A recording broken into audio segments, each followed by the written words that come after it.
O tempo tem um jeito curioso de revelar aquilo que a pressa esconde. Às vezes, não é o dinheiro, nem o poder, nem o sucesso que mudam uma vida.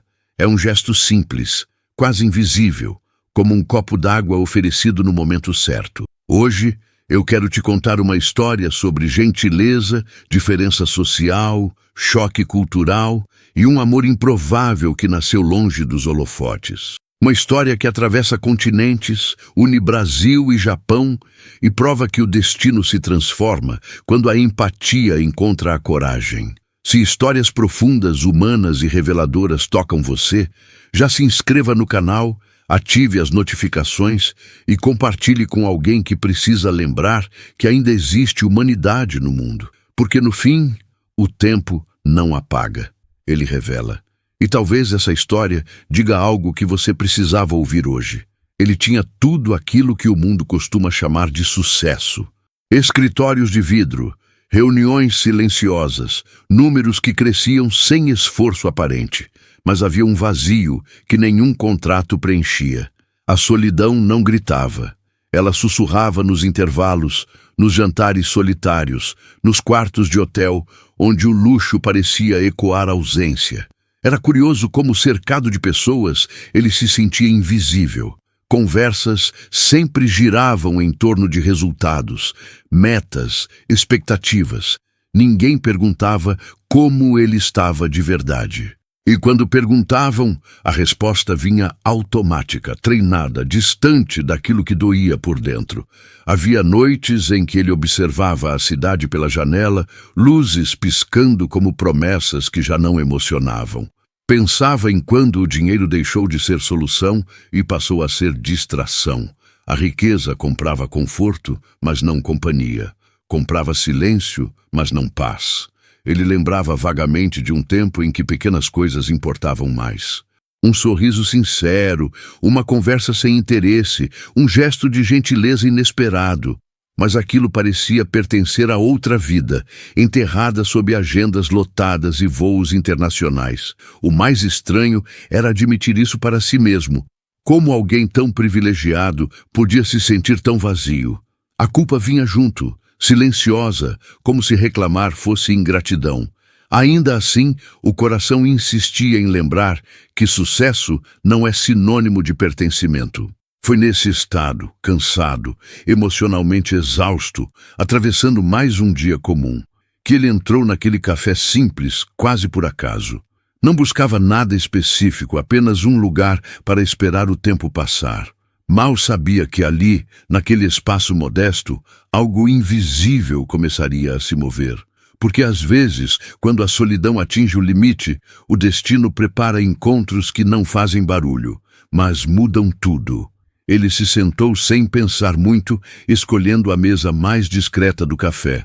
O lugar era simples, cadeiras gastas, cheiro de pão quente misturado com café passado na hora. Nada ali lembrava o mundo corporativo que ele habitava. E talvez por isso mesmo, algo dentro dele começou a baixar a guarda. A garçonete se aproximou com um sorriso tímido, daqueles que não vêm do treinamento, mas da sobrevivência. Perguntou o pedido com uma voz suave, carregando um cansaço que não se escondia. Antes mesmo de escolher qualquer coisa, ele pediu apenas um copo d'água. Um pedido pequeno, quase automático. Ela trouxe a água com cuidado como se fosse algo precioso. Colocou o copo à sua frente e, antes de se afastar, perguntou se ele estava bem. Não era uma pergunta protocolar. Havia ali uma gentileza genuína, um olhar atento, uma conexão humana rara. Aquilo o desconcertou. Ele hesitou por um segundo, como se não soubesse mais responder aquela pergunta simples. "Estou cansado", disse, quase em um sussurro.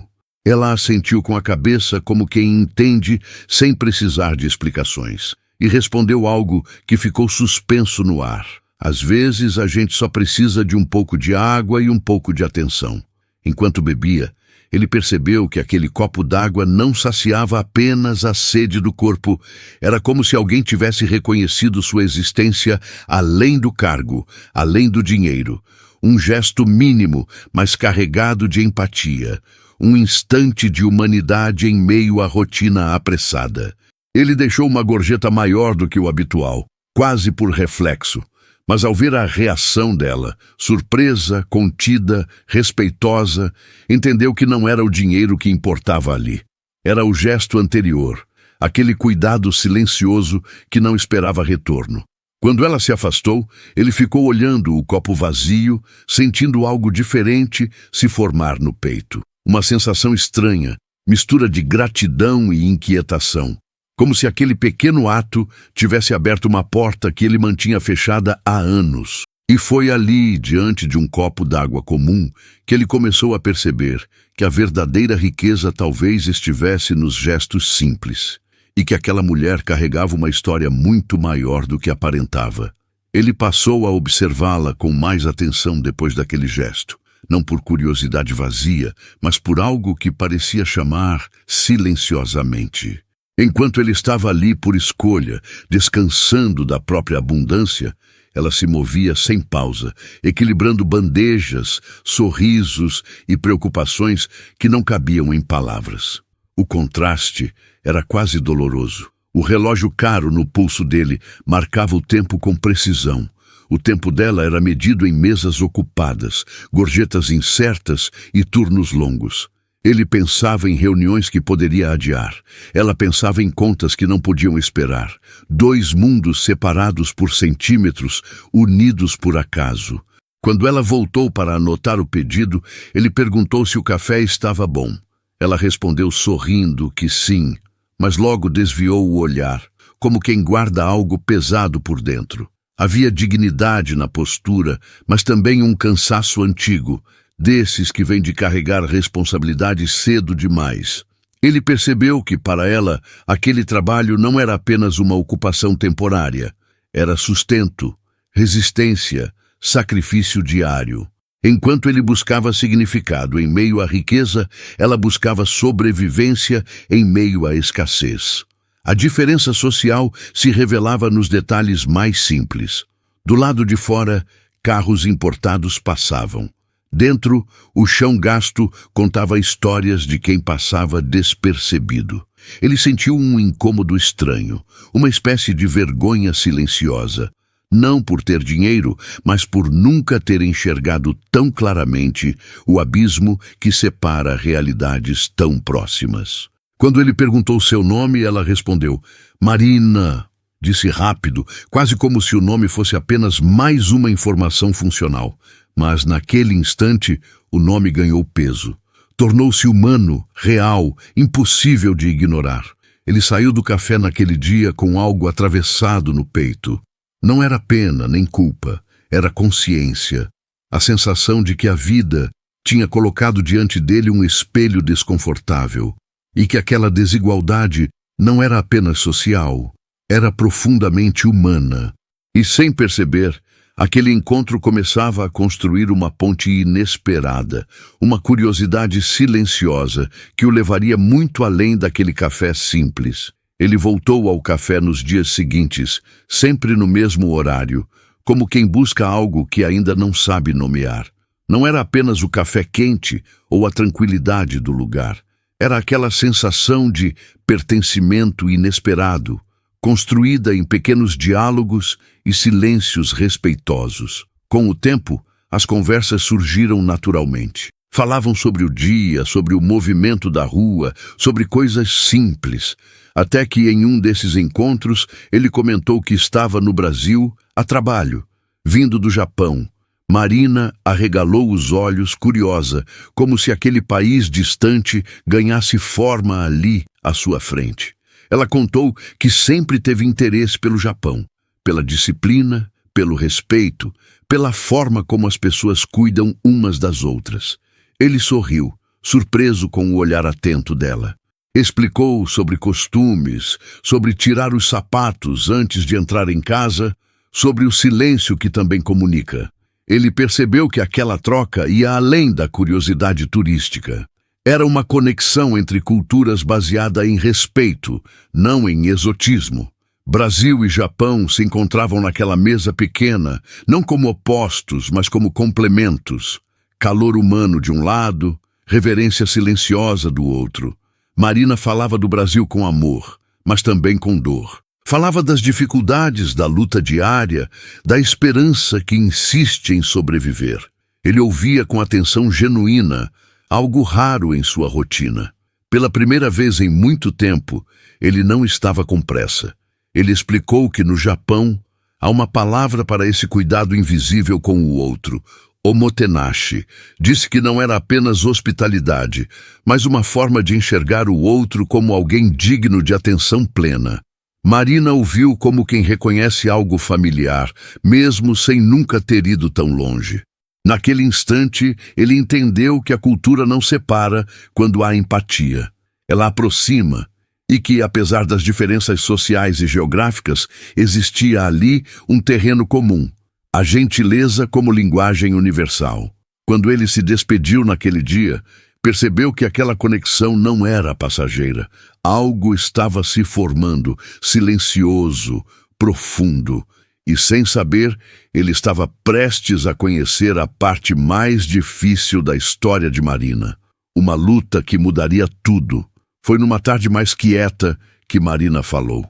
Não entrou no assunto de uma vez, como quem ensaia coragem há muito tempo. Comentou que andava dormindo pouco, que o cansaço já não era só do trabalho.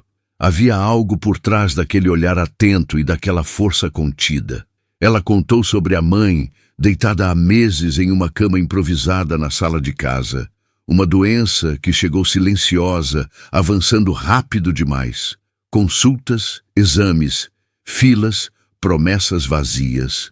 O sistema público era uma espera constante, e o tempo não estava do lado delas. Marina trabalhava em 2 turnos sempre que podia. Guardava cada gorjeta como quem guarda esperança em pequenas moedas. Muitas vezes deixava de comer fora para levar algo melhor para casa. O sacrifício não era heróico, era necessário. Amor, nesses casos, vira resistência diária. Ele ouviu tudo em silêncio. Não interrompeu, não ofereceu soluções imediatas. Apenas escutou, e naquele silêncio respeitoso, Marina sentiu algo raro. Não estava sozinha.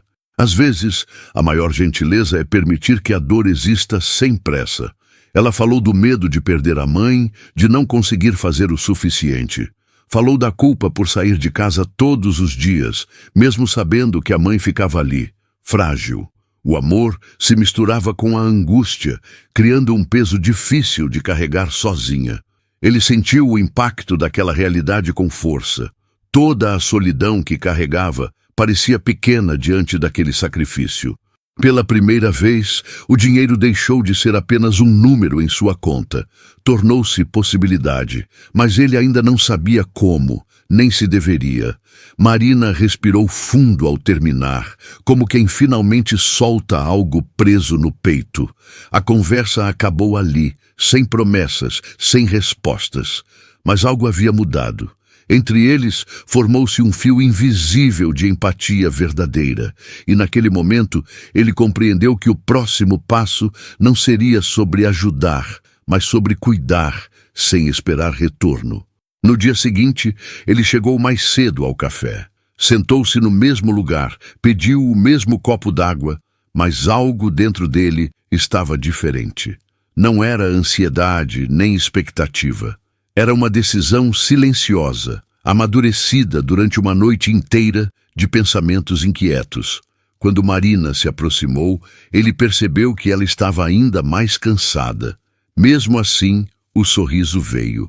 Um sorriso que não pedia nada, que não esperava recompensa. Foi ali que ele entendeu, de forma quase dolorosa, o verdadeiro significado de omotenashi, cuidar do outro com o coração inteiro, mesmo quando se tem pouco. Ele perguntou como a mãe estava. Marina respondeu com honestidade, sem dramatizar. Disse que havia dias bons e dias difíceis. A forma como ela falava revelava amor, não autopiedade. Aquilo o tocou profundamente. No Japão, pensou ele, esse tipo de cuidado silencioso é considerado uma virtude rara. Sem fazer alarde, ele começou a agir. Indicou médicos, ajudou a marcar consultas, organizou informações. Nada de discursos grandiosos, apenas presença, apenas constância. Ele não queria ser salvador, nem herói. Queria ser humano. Marina estranhou no início. Ajudas costumam vir carregadas de expectativas. Mas com o tempo, percebeu que ali não havia cobrança, nem superioridade. Havia respeito. Um respeito que atravessava a diferença social sem tentar apagá-la. Ele explicou a ela que omotenashi não é sobre status, mas sobre atenção plena. É oferecer o melhor de si sem esperar aplauso. Marina ouviu com os olhos marejados, reconhecendo naquela filosofia algo que ela praticava todos os dias sem nomear. Aos poucos, aquela hospitalidade genuína começou a transformar não só a situação prática, mas o vínculo entre eles. Não era caridade, era encontro. E nesse cuidado silencioso, ambos começavam a mudar, sem perceber o quanto. Porque quando se cuida do outro com verdade, algo dentro da gente também é curado. E os valores começam a se rearranjar. Ele percebeu que algo essencial estava se deslocando dentro dele. Reuniões passaram a parecer menores, números perderam o brilho. Não era desprezo pelo trabalho, mas uma mudança de eixo. Pela primeira vez, o dinheiro não era o centro, era ferramenta. E isso alterava tudo. Com cuidado e diálogo, ele ofereceu oportunidades reais. Estudo, tratamento médico digno, estabilidade. Não como favor, mas como ponte. Explicou que no Japão havia caminhos possíveis, acesso à educação, à saúde, a uma vida menos sufocada. Marina ouviu com medo e esperança misturados. Aceitar significava romper com o conhecido, deixar o país, os hábitos, a língua, a rua de sempre. Mas também significava salvar a mãe, resgatar o futuro. O destino, às vezes, exige coragem para mudar de rota quando tudo parece assustador demais. O tratamento veio, a saúde da mãe começou a responder. Pequenas vitórias, celebradas em silêncio. Marina continuava trabalhando, estudando, aprendendo. Cada passo era construído com esforço, não com dependência. Isso importava para ela. Ele, por sua vez, se transformava junto. Aprendeu a esperar, a escutar, a valorizar processos humanos mais do que resultados imediatos. Descobriu que significado não se compra, se constrói. E que a verdadeira riqueza é partilhável. A mudança para o Japão não foi um conto de fadas. Houve choque cultural, saudade, insegurança, mas também houve respeito, crescimento, novos horizontes. Brasil e Japão agora viviam dentro de Marina, não como contraste, mas como identidade ampliada. O que nasceu ali não foi uma dívida, nem uma hierarquia. Foi parceria, foi reconhecimento. E no meio desse caminho, algo mais começou a florescer. Algo que não podia ser apressado, nem imposto. Porque o amor verdadeiro não nasce do poder, nasce da empatia que atravessa o tempo. O amor não chegou como um impacto, não houve promessas grandiosas, nem gestos cinematográficos. Ele foi se formando devagar, no ritmo da confiança. Cresceu nos silêncios compartilhados, no respeito aos limites, na admiração mútua que não precisava ser dita em voz alta. Eles se reconheceram antes de se apaixonar. Reconheceram a dor, o esforço, a história um do outro. Não havia poder ali, nem dívida emocional. O que existia era empatia. Essa capacidade rara de enxergar o outro como igual, mesmo quando as trajetórias são tão diferentes. O tempo fez o que só ele sabe fazer. Revelou erros, curou feridas, reorganizou prioridades. Mostrou que gentileza não é fraqueza, que sacrifício não é invisível e que a diferença social não precisa ser muro, pode ser ponte. Marina não foi salva. Ela construiu, lutou, caminhou. Ele apenas esteve ao lado, aprendendo tanto quanto oferecendo. E nesse equilíbrio nasceu algo raro. Um amor improvável, sólido, humano. Um amor que não precisou se provar para ninguém. Brasil e Japão continuaram diferentes, mas dentro deles tornaram-se complemento. calor e silêncio, entrega e disciplina, emoção e respeito. A conexão entre culturas virou conexão de vidas, e tudo começou com um copo d'água, um gesto simples, quase invisível. Aqueles que passam despercebidos todos os dias, mas que carregam o poder de mudar destinos quando feitos com verdade. Se essa história tocou você, deixe um comentário dizendo: o tempo também está me ensinando, porque talvez agora seja a sua vez de perceber o que o tempo está tentando revelar.